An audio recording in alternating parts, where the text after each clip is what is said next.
Hello Internet, hello War of the Visions fans, I'm Jackie Fox and today I'm doing something very different in this video, but don't click away. I want as many of you to watch this as possible because this might help me win back my sponsorship deal. See, they asked me to cover a gaming platform, which will not be named in this video, and I picked a game, even though I'm going to show you the title screen. That's not the name of the game for whatever reason.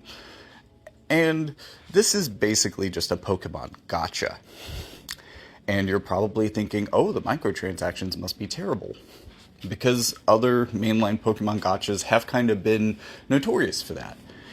And if you want to get started into this game quickly, there's no real way of doing that. And honestly, paying into the game only does so much to help. This was something that I covered in the second video in this series. This is part 3, by the way. You haven't seen part 1 or 2 because of the sponsor issues. But in part 2 I was explaining that it starts to hard cap your progress in the game based on your trainer level, which also hard caps your Pokemon level potential. And this can hold you back in a number of ways, which essentially means that you kind of have to do the daily rewards for a long time in order to reach max trainer level, in order to reach your max potential. Think about it in War of the Visions as if your rank was only 88, all of your units had to be level 88. You can see how that would really hold you back. I mean, the level caps are different, right? You know, Pokemon still only go up to level 100. So it's not like War of the Visions where some of my accounts are rank 188. And I gotta say, I've played a lot of Pokemon fan games over the years. I've played, so I started playing Pokemon games when I was 6 years old with Pokemon Blue. And then by the time I was about 20 years old, I started hacking Fire Red, which is kind of the third, or is it third generation? I think it's the third generation version because you could very easily just implement all of the second and third generation Pokemon into the game, and that was one of the ways that I improved it. And most people did that since they were there in the code already. So there's a part of me that really likes completely original Pokemon experiences that reimagine things and create new stories in new areas. But there's also a part of me that wants to see a perfected example of the original game with all of the mechanics, all of the Pokemon, but crammed into the space of the original game. And the other thing that I really want out of any of these projects is that they be difficult. And especially with the way that some of this level cap works, it can be, even in the story mode, pretty difficult at times. And I've showcased some of that difficulty in the previous videos, which again, if this video does well, and my sponsor sees that, and potential sponsor, I suppose, sees that and says, okay, maybe people on their channel would actually be interested in this content, then you will get to see the other videos. But in this one, I want to focus on some cheese, because this game is kind of strange in a number of ways. They've laid out in the previous videos, again, that you haven't seen, in that this is a Chinese game. And it's actually an English port of a Chinese game. And the translation is, and just a lot of the game in general, seems like it didn't go through a very high level of QC, which is also pretty common in fan games and was even more common in hacks. Hacks were often very glitchy and broken. And fortunately, I will say that most of the glitches in here are very non-impactful, if not just a little bit weird or annoying. And most of the, I would say, quality control issues relate to the translation, which is difficult as a native English speaker to understand, even though it is almost entirely in English now. Although the voiceover has shifted back into Chinese. The voiceover. Okay, I'm going to have to give you an example of the voiceover, definitely. Come on, Pikachu. Aren't you excited? Finally can adventure outside the town. Pika, Pika. It seems that you are doubting my strength as a trainer. Well then, I want to declare to all the Pokemon in the world, I have made my decision. The best Pokemon trainer is me. Because the layers of the game of telephone that they've played to go from Chinese text to English automatically generated voice just makes a lot of the English dialogue in the early game really hilarious. But this game ended up being challenging, so I'm enjoying it, and I've enjoyed it enough that I've put a little bit of money into the game, and that reward track has boosted my trainer power level, which is based on your entire collection, not just your battling team. I think that there's probably at least 2 or 3 people on my server that could probably beat my team. I've faced off against my club leader before, and he was able to win, even though we kept it pretty close throughout that fight. I wish I had recorded that, but he just kind of like surprised me with a fight invite out of nowhere, and I was like, sure. But it was pretty close. Like, our trainer levels are pretty close. He, I think, has just had more luck in the gacha system and pulled like a really strong, and this can happen. And like, even though I've paid money in, and part of that I was buying gacha tickets, even though I kind of should have a little bit of an advantage there, you know, I wasn't lucky with those 20 pulls. that was all it bought. So I guess quick starting in this game would be really expensive in a lot of ways if you were trying to whale. And there are a lot of things that it will give you as bonuses just for spending a little bit every day. Maybe even more. You know, these things seem more emphasized in some ways than they do in War of the Visions, and some people already are annoyed by like the royal ranking system and those sorts of things and what that can unlock for you. There's a lot of that in this game. It calls it a VIP system, which is very much the same concept. That being said, though, it hasn't given me like a super obvious advantage against them. That being said, I am the #1 player on my server by at least 3 different metrics at this point. And this is actually a really cool and unique experience that I haven't experienced in another game like this. But the server that I'm on was basically created about when I started playing the game. And I'm lumped in with a whole bunch of other people who have started playing this game either at the same time as me or in the days since. Which means that I have a head start on a lot of them in some ways, but for the ones that have been competing with me since like day 1 on the server, like my guild leader, we're pretty evenly matched in a lot of ways, even though I've put a little bit of money into the game and bought some gacha tickets and got some premium currency through that. It really wasn't that big of an advantage. Though the thing that was more of an advantage is some of the bonus rewards that I've gotten off of the premium side of the initial login track, which is really my motivation more so for making that first purchase. Also, a weirdness that I'm not going to have video for because I didn't want to record the financial transaction part just because it's sensitive information. But if you try to do, there's roughly like an 80-cent option for your initial purchase. But because of international transactions, there's like a $5 minimum or something. So I just ended up going with the pack that was roughly like $6.50. But then I also got charged an international transfer fee of like 50 cents in addition to that, so it ended up being like $7. Again, because you're financially transacting with a Chinese company, you're having to, I think the money gets turned into either yuan or RMB before it's sent to them. So like there is a currency transfer taking place, or a currency exchange taking place. So that is also something I haven't really experienced before, but let's get into some of the cheese. So first, the way that I cheesed myself to the top of the server PvP ranks is essentially just realizing that for the most part, you're scoring about the same number of points no matter who you beat. So investing 50 and 100 even or I guess 150. It doubles every time you get a refresh, essentially of 5 fights.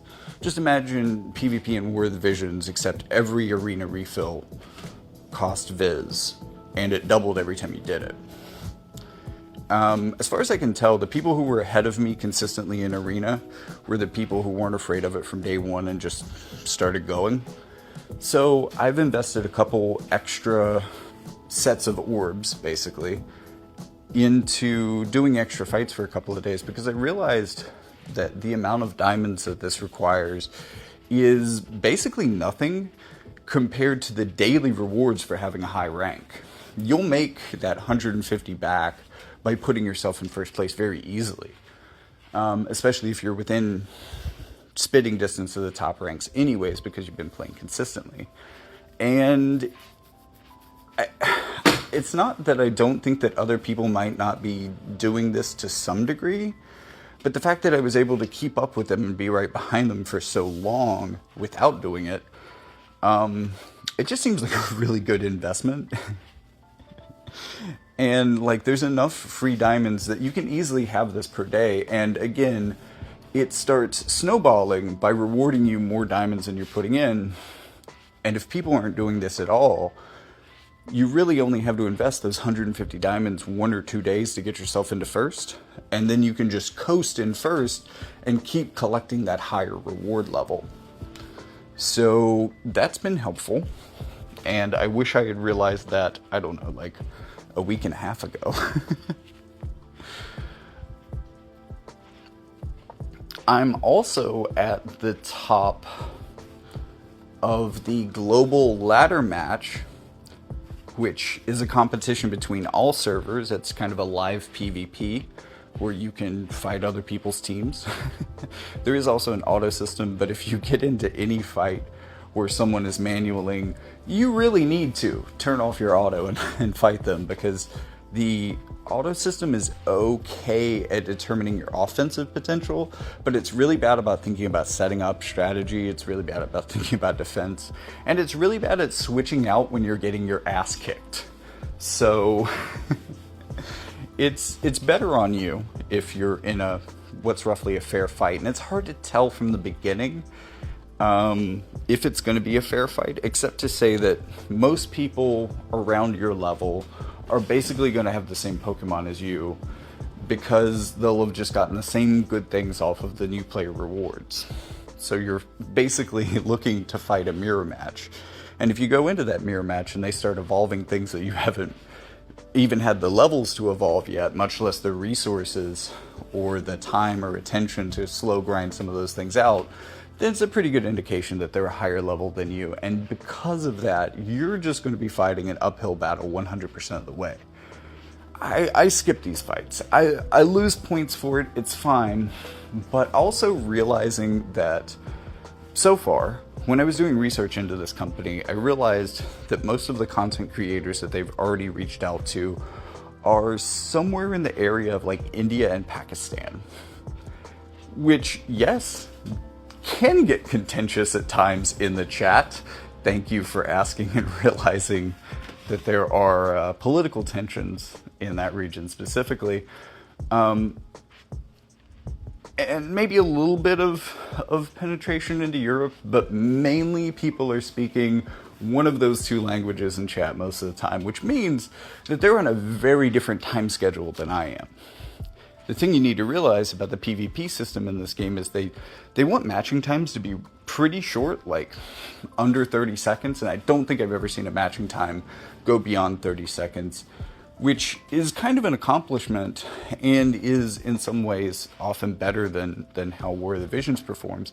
But the way that they're accomplishing that, since, you know, even though they're connecting all the servers for this, especially the way that they're accomplishing this on times when most of the servers are quiet, like times when India and Pakistan are asleep, is by using bots. And the bots naturally aren't very good at this game. Even when you run into the bot team that has like nothing but mega evolutions, they're pretty easy to beat even if you're on auto. But especially if you take the time to fight it out. But, once you get to like level 50, level 55, you're strong enough to deal with the Mega Team because you can Mega Evolve yourself. That handicap has been released from you. But I could take that thing on even before I could Mega Evolve, maybe level 45 or so, on auto.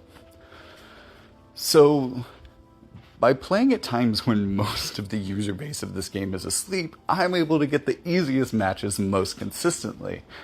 And that's just allowed me to move my rank up further than anybody else on my server.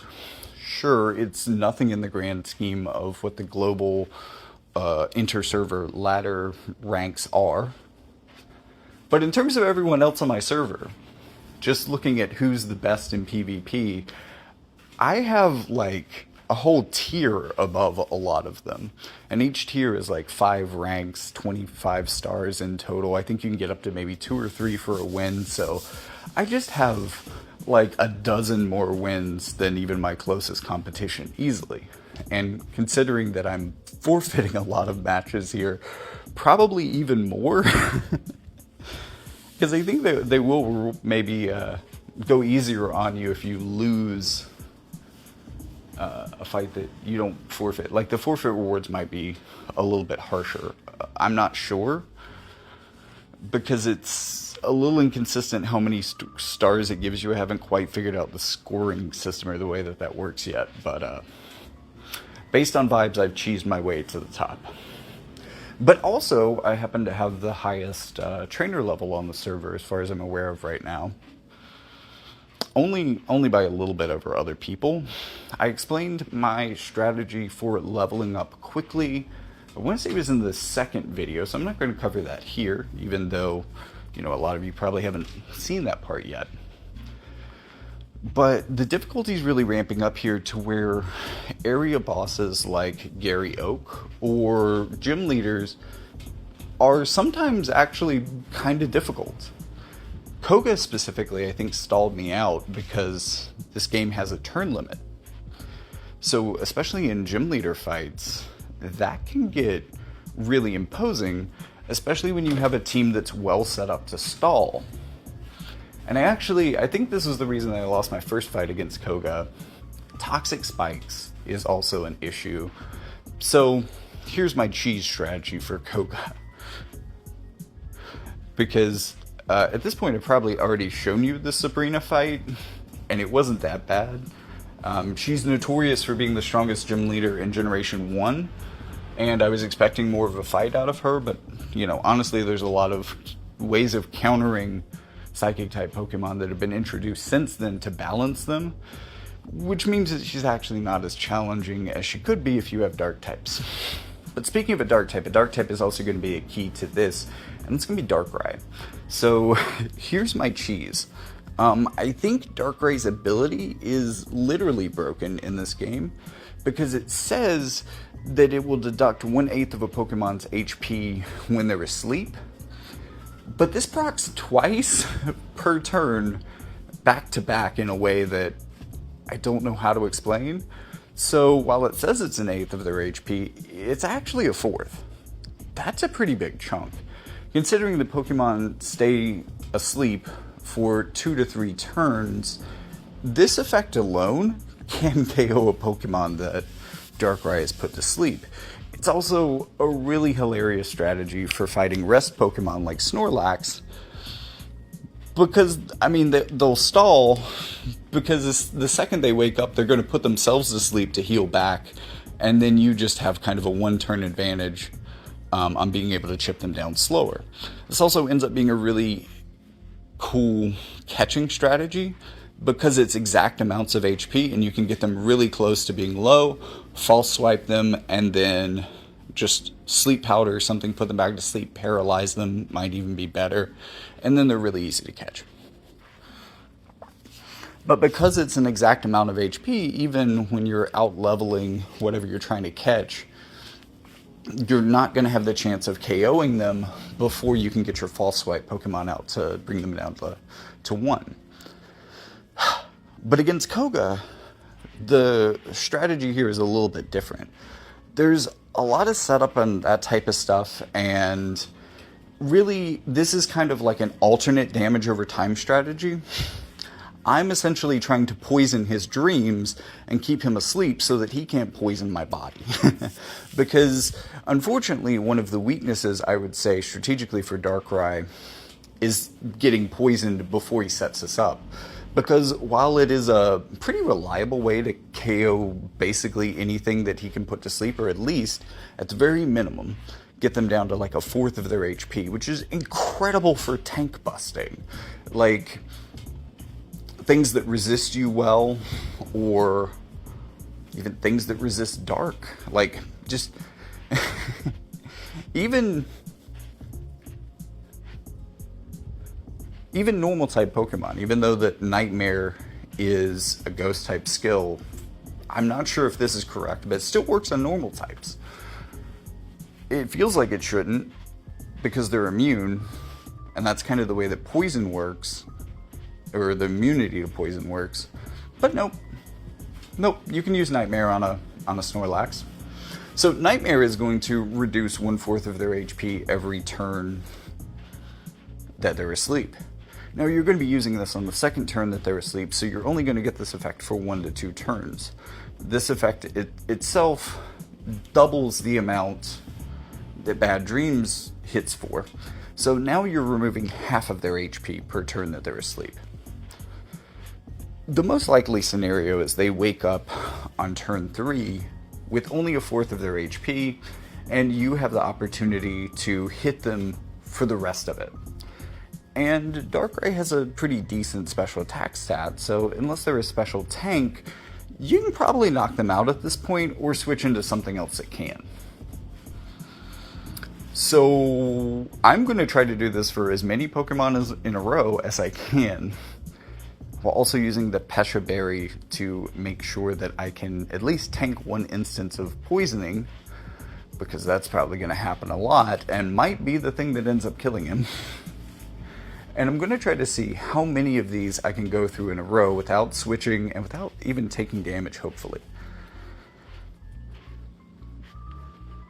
Of course, the real problem, and this is the other cheese in this fight, is Venusaur. Venusaur follows the same pattern that I noted a lot of the trainers using in Erica's gym, a lot of Bulbasaurs and like Weeping Bell and stuff like that would use the same strategy, to where they use status moves on odd-numbered turns and use Protect or something that just stalls for a turn every other turn.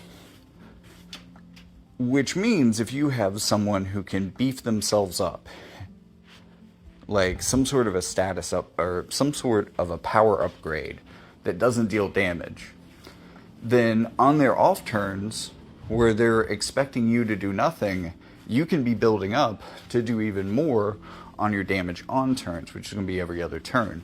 Now, naturally, the thing that's really bad about Venusaur using this strategy is that not only can it poison you, and you are likely poisoned at this point in the fight, but it also has Leech Seed, so it can do 2 damage over time to you, which is getting, I want to say, close to like 1/4 of your HP per turn, while also healing maybe 1/8 of your HP to the Venusaur.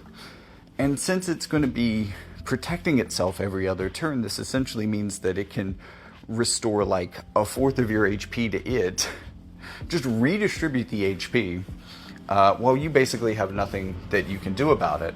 And if your DPS isn't high enough, and Venusaur is very tanky, so this might be the case, you're going to struggle to do more damage to the Venusaur than it can heal from sapping your HP, and you're going to die without leaving much of a scratch on this thing. We'll eventually run out of Protect, but it might be able to chew through a couple things before this happens, and importantly, if you haven't been particularly fast on how you've gotten through the gym so far, this might stall you out to the turn limit, which will cause you to lose the fight.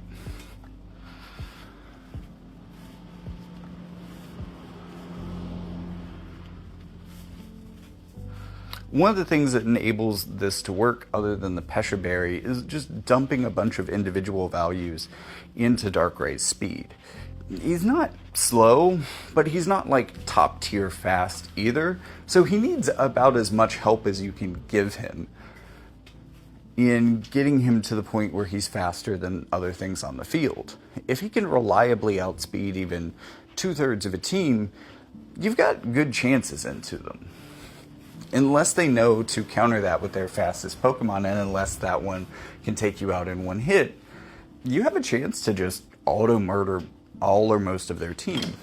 Unfortunately, Darkrai isn't very tanky, so this idea of him surviving a hit isn't incredibly likely, or at least surviving more than one isn't likely. I mean, he'd probably take a hit in most scenarios.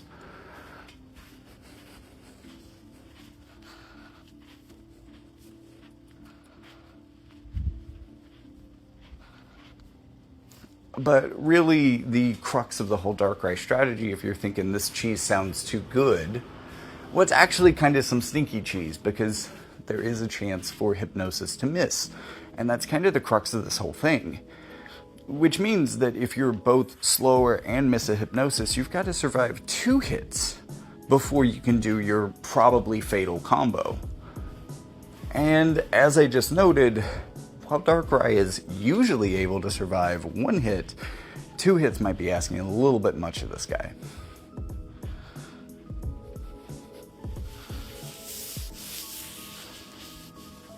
So that's my look at this interesting, strange, mobile version of kind of like Pokemon Online meets Fire Red meets concepts from like the first 6 generations of Pokemon, with the Pokemon pool from like the first 8, 9, I think Miraidon, and like some of those really new stuffs are in here. I've definitely seen things from some of the later regions, but I don't think that I don't even think Z moves are implemented in this. What's the other one? Gigantamaxing, terrestrialization. I don't think any of these concepts are actually implemented into this game either. I think it kind of cuts all of those extra evolution mechanics down to just Mega Evolution, which I'm kind of fine with. Some of the other ones feel cheesy and like they would kind of take over the game, where Mega Evolution just feels like a natural progression of the Pokemon franchise. But yeah, while I definitely have a lot to say about this game, and maybe only like 3/5 of it is actually good, there's a lot of interesting complaints that I have about this that you'll probably want to hear, especially before you try to look this thing up, which I'm not making easy for you, but I don't know, maybe if you really want to see what this game is all about, you could figure it out from from everything I've given you so far. But my hope is just that this gets people interested. I know this type of content can work pretty well broadly on YouTube, and unfortunately, like, War of the Visions is a pretty small niche. So this video, please share it with others. Help me prosper here. And because that's the goal here, I'm not even going to plug the link in the description, any of the donation options, or any of that. If you want to help this channel out today, like, subscribe, ring the bell, but definitely leave me a comment, share this video, leave a comment for the sponsors to know that they need to support this content in the future, so that you get to find out what game this is and how to be the best on your server. Thank you so much for listening today. Once again, Jackie Fox, and I'd just be really thankful this Thanksgiving week if you could help me out and kind of prove my worth to this foreign gaming company. Oh man, feels silly, but it's where we're at. Well, I guess I'll see you in the next one.